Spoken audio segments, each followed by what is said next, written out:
Hey y'all, this video is going to be about my process in applying for the IBEW Inside Wireman Apprenticeship program.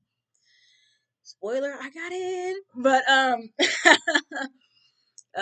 it's like my crowning achievement to date. I haven't done much in my life the past year, so this means a lot to me. Um what happened? This started late October. That's when I put in my application.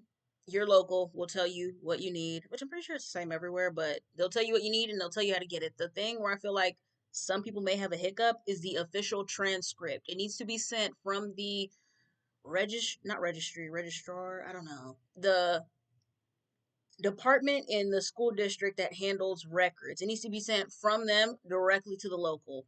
You can't go on parchment.com and print it out.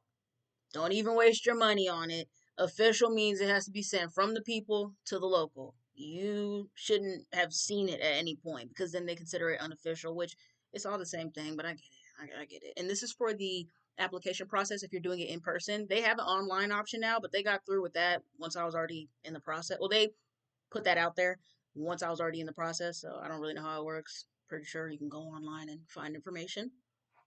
But that was that official transcript from the document people for the school district to the local. You can't touch it. You can't see it. It needs to go straight to them, or it needs to be in like an envelope, or it needs to be sealed. So you know. And then like driver's license. And this is for Texas. I'm local 20, so this is Texas stuff or Texas electrician requirements, whatever. But you need a driver's license with no restrictions. I didn't even have a driver's license when I started this, so this journey has been fun for sure. I had to take my driver's test as a 21, 22. Getting old, but I had to go take my driver's test as a 22-year-old woman, which was fun. I can't parallel park. Y'all know that. Whoever's watching this knows that, and I've made it this far in my life, and I'm never gonna learn. But yeah, you need your license with no restrictions. As far as like it can't have the Class B restriction, obviously, and whatever other restrictions that will stop you from just getting in a car and driving. Right? I mean, I have restriction A. I have to wear my glasses, but that's it. Um, that's that. Next, once that is finalized and completed, you are going to be taken into a room to go watch some videos. Really, I feel like this is a little backwards. They show you a video that you would see in like a career class. Like, hey, are you interested in being an electrician? Obviously, that's why I've made it this far. That's why I'm here applying for the program. That's what the video is kind of like. It's kind of a waste of time, in my opinion. I'm not going to lie. But you also fill out an in-person application that the committee, the board, the people who are interviewing you are going to review while they're interviewing you. And what else? I mean, yeah, you watch the videos, they give you some papers, and it outlines the process of what happens next, blah, blah, blah, blah, blah. And they release you back into the wild. They also give you a pamphlet, the info pamphlet that has information about the aptitude test in there. A bunch of other stuff, but it has 5 practice questions for the aptitude test, for the math, and the reading. Know those questions. But we're not on that part yet, but keep that little booklet and study those goddamn questions, y'all. Study the questions. It's a really good study guide because that's exactly what's on the test. But like a week later, I got an email saying that I was scheduled for an aptitude test. If you need to have it rescheduled, as far as local 20, there's like a $20 rescheduling fee if you wait to a certain point. I don't know. It's going to be on the paper and it's going to be in the email. But you can reschedule the date if it doesn't work for you. I don't know how many times. I just took it when they said I could go take it the first time, but again, talk to the front desk. Your problem very likely isn't one that hasn't been dealt with before. So I got the email for the test a week after my application was put in. Then in the email, I had to take the test at the end of November on November 22nd. And I had 1 month, like 3 weeks, 3.5 weeks to study. Now we're going to talk about that booklet.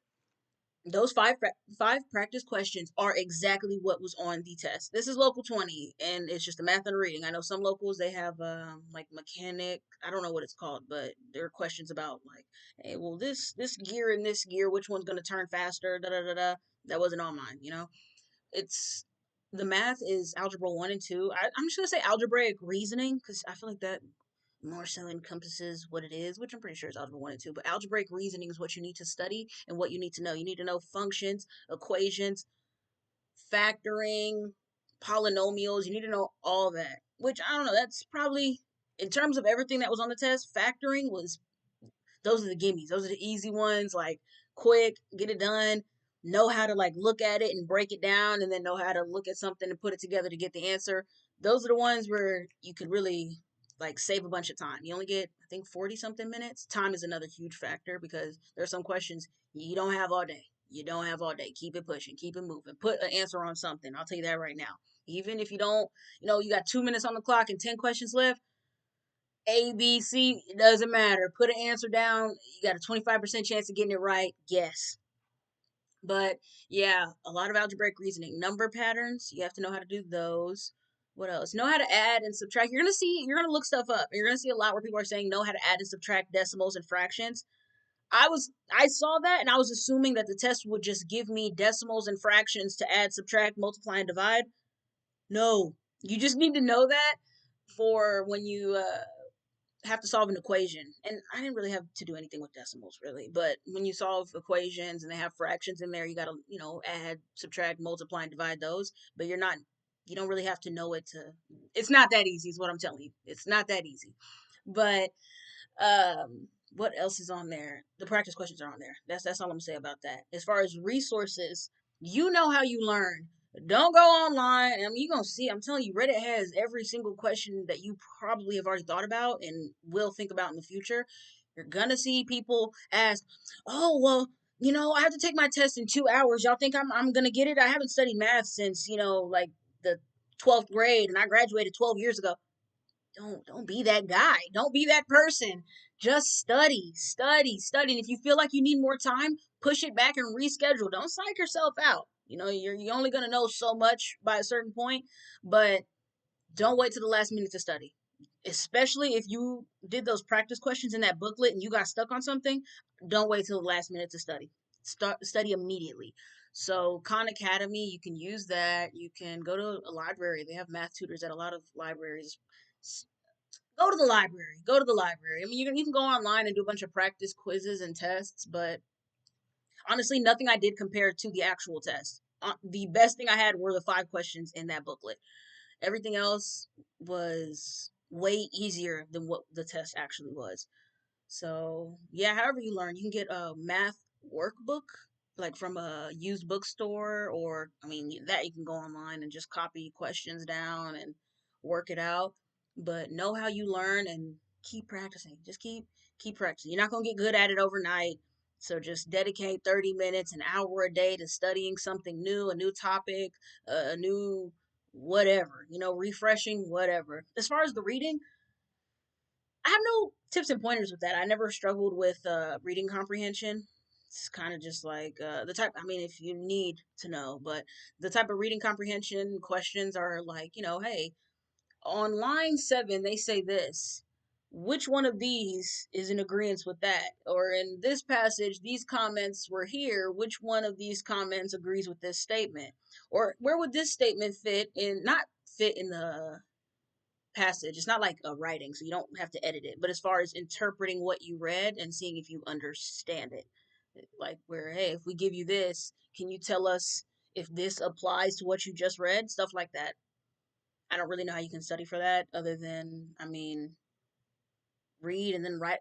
That's what you could do. Read something, write a summary about it, and then based off of what you read, look up a summary online and how does yours compare to the summary online?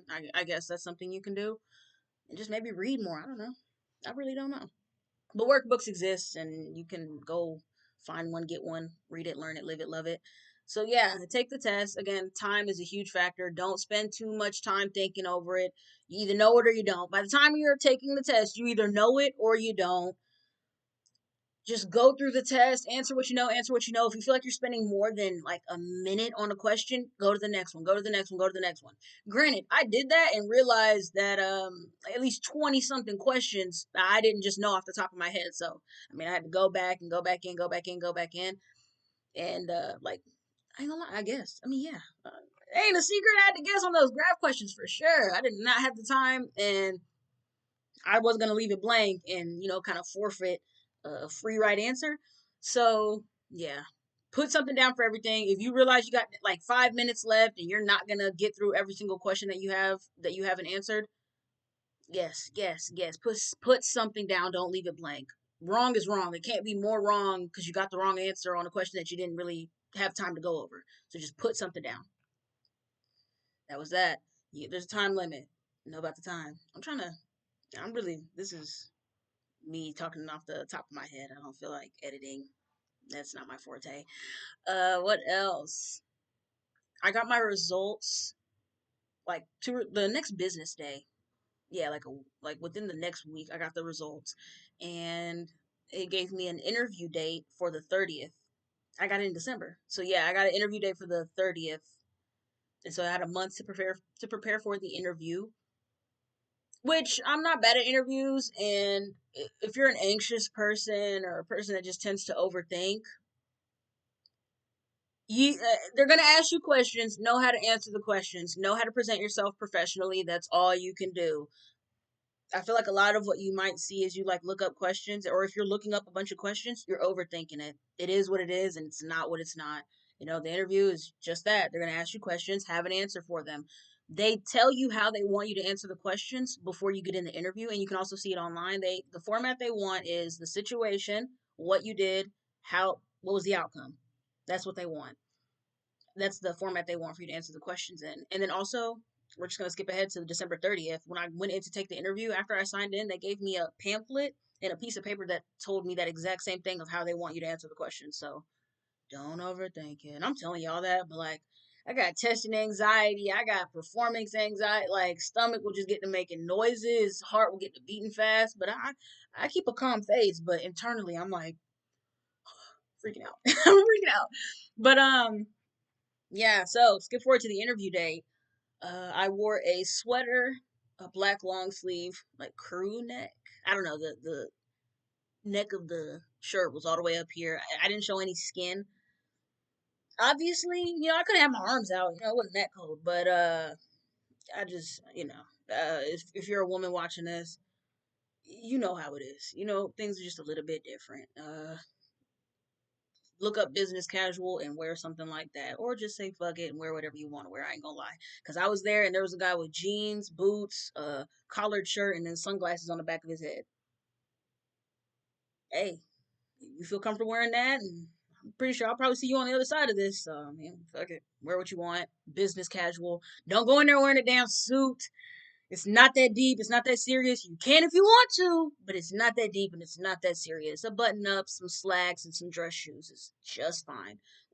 Men and women alike. I mean, literally slacks, some like Mary Jane type of things. I got it all from Walmart too. You want to know where to get it? Thrift, Walmart. It's not a fashion show. You're not a model. They don't care to see how much you can spend on clothes. Iron them. I'm gonna tell you that because I forgot to do that to my fans, but it ain't stopped nothing. But yeah, just look professional, look presentable. The basic things you need to know. Make sure you don't stink. Like, I don't know, it's like basic stuff, guys. But the questions I kind of feel cheated. I was preparing to get like some level 3 higher level questions like, oh, what makes you fit for the program? They didn't even ask me that. Why are you interested in this? They didn't ask me that either. I told them, I mean, when I walked in, I straight up told them, I was like, my bad, John, I'm a little nervous. And they're like, no, it's fine. Be a human. Be a human. That's another thing. Like, be a human being. I straight up told them, I was like, oh, my bad, John, I'm a little nervous. And they're like, no, it's okay. We get it. Da, da, da, da. My questions were, how do you work around a bunch of men? Are you comfortable working around a bunch of men? Are you comfortable working in the elements? Like, is that a thing that's going to bother you working outside? They're like, and how are you with manual labor? Mind you, I came from Amazon.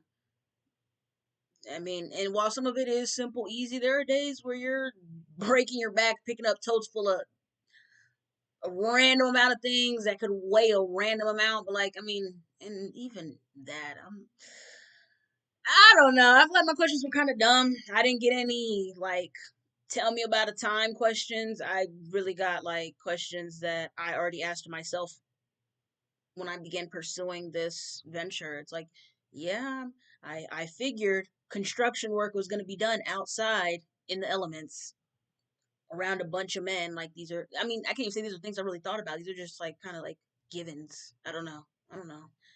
But I don't know. Honestly, I walked out of that interview. It was 5 minutes too. Yeah, walked in, said I was nervous. They asked me a bunch of dumb questions. I'm sorry. I'm sorry.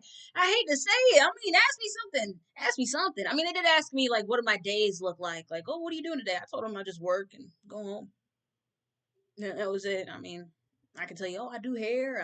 I listen to music. Do you really care? What does that have to do with the job? That's another thing. While the questions are be yourself and answer the questions, kind of know what makes sense to be said in that environment and what doesn't. They don't need to know everything about you. Cool, you have hobbies. Do they really care though? Probably not. And they definitely don't want to hear about a hobby that consumes a lot of your time to the point where it's like, are you even able to do the job with how much time you dedicate to that? You ain't gotta tell them everything. Tell them enough. Tell them enough. But yeah, I got some very simple questions. I did also tell them that I have no construction experience because I don't. I have none at all. And they said that's cool. They also asked where I heard about the program, and I did a Tulsa welding school course. I did like a welding course there, and I heard about it from somebody. I wasn't even supposed to be hearing what I heard. I just heard it, and I was like, I could do something with that because I don't want to work at Amazon anymore. So we're gonna see what we can do. And yeah, 5 minute interview. Walked out the interview thinking, man, I did not get this. So I'm gonna be back at that warehouse for the rest of the year. We're gonna have to make something else shake. We're gonna have to do something. And then next day, I got an email. I was at work too. I was about to walk out and quit, but I got an email that said, "Hey, you've been accepted into the program." Like the second thing on there says, "Do not quit your job until we give you a call." And I was like, "Damn it, I'm ready to get out of here now." But I got that email. I was just like, "Oh my god, that was great." That whole process from application to and then my okay, hold up. A week later, I got a call for a job that I'm going to start at tomorrow. And tomorrow's the 13th of January. So this whole process was like 4 months from start to finish. There's that. And yeah. When you get that call, I don't know if this is how it works every time, but you're gonna go in. They're gonna probably this is just like the first time because some of the stuff is stuff that you have to do to initiate yourself into the program. But I mean, he explained everything, told me about the wages, me and the other guy about the wages and all the things you need to know for the job, the paper you have to give to the contractor, and blah blah blah. And that's that. That's all I know. I just know tomorrow's the first day. As far as clothes, you got to look some stuff up, man. I had to look some stuff up. I just got a bunch of cotton stuff and jeans. It's cold right now in Texas, a little bit. It's a little cold in Texas right now, so I just got jeans, cotton shirts, some boots.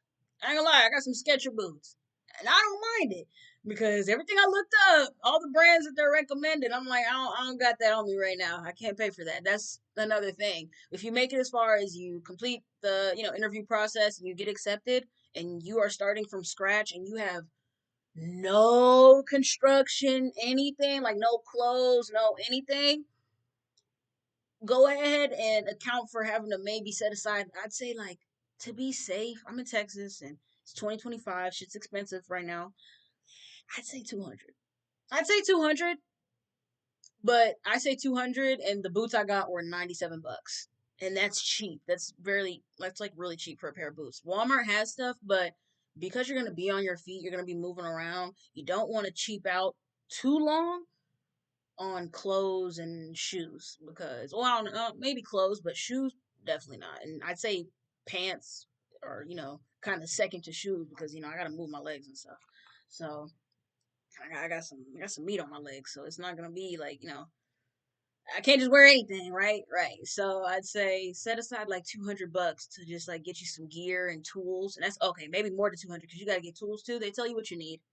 But if you don't know anything about tools, no, them shits cost. The stuff that everyone's gonna recommend to you costs. My hands sound dry. They're lotion though. But yeah, set aside some change for sure. And there are programs, I'm sure. Oh, I don't know about programs, but there are ways to acquire things that don't cost as much money. I'm not saying steal, but people are always giving away free stuff, discounted stuff, Facebook Marketplace. I don't even remember the name of it. Not too good to go. There is like a a free bargaining app. Damn, I don't know the name, but there's an app where people are always just giving away stuff for free. Go on there, Look it up, see what you can find. Someone's always selling their old tools on anything, so look that up too. And yeah, that's all the information I have so far. If you've made it 20 minutes into this video of me rambling, I appreciate you. You're appreciated. And good luck if you're gonna do this. Don't psych yourself out. If it's what you want to do, it's what you want to do. And the more things you can put, if you've made it this far, there was another thing. You can put stuff on your application, like your certificates and stuff like that. I had nothing, so maybe that's why I skipped it. I just went in there saying, hey, I want to wire some shit up. Let me in, please. And they were like, all right, get in here. You start Monday. And yeah, I don't know how to do outros, but if you made it this far, I love you and I appreciate you. And